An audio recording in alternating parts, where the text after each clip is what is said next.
Prejudice has changed over time. It's something that's always evolving. No child is born prejudiced. We kind of learn these myths as we grow up, and then it's the job for the rest of society to kind of challenge them as we grow older.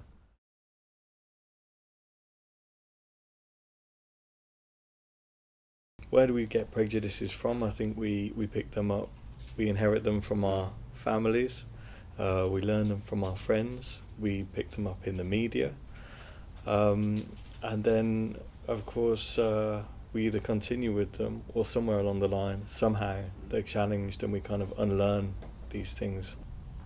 Speaking from my personal perspective, we have not found any racial prejudice.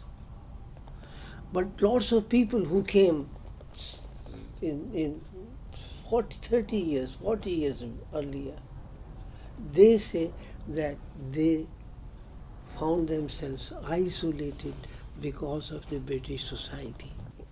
My wife used to work in the courts back home, so she's like the clerk of court. So she's well up and doing all that kind of stuff, and so naturally she said, "I'm gonna get a job in an office because that's what I'm equipped to do."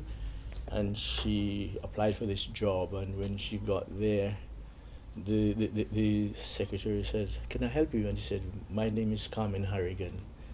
And she said, "I thought you were white." And she says, "No."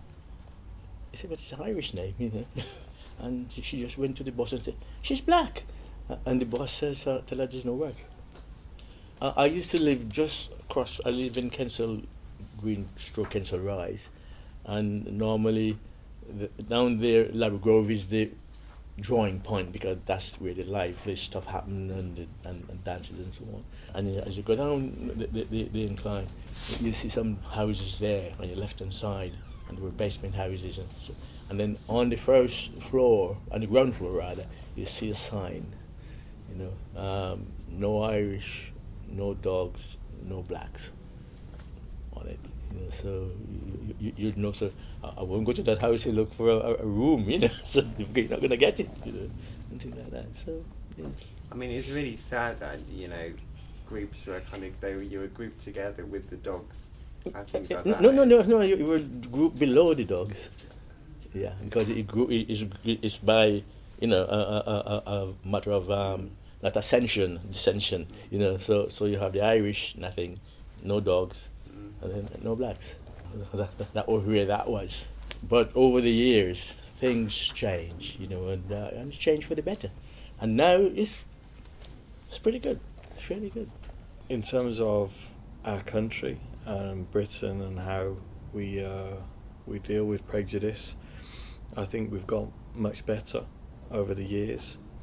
I think you can see a steady improvement in the way that different groups are treated. You see, you can't legislate for someone not to be racist, but the whole thing's changed because people start to understand other cultures, and by understanding other cultures, then your prejudice is just not there anymore, unless you're a total bigot or something like that.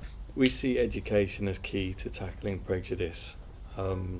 We believe that no child is born prejudiced. Prejudice is something that we learn as we grow older.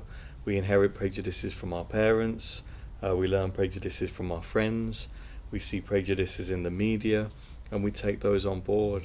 And we believe the only way that you can tackle prejudice really is through education and lived experience.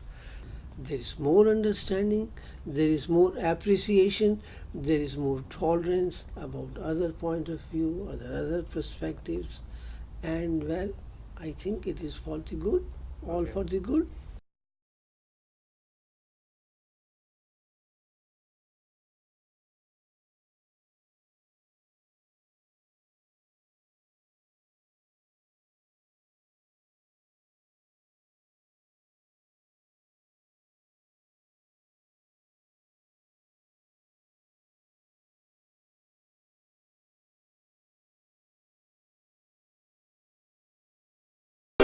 Thank you.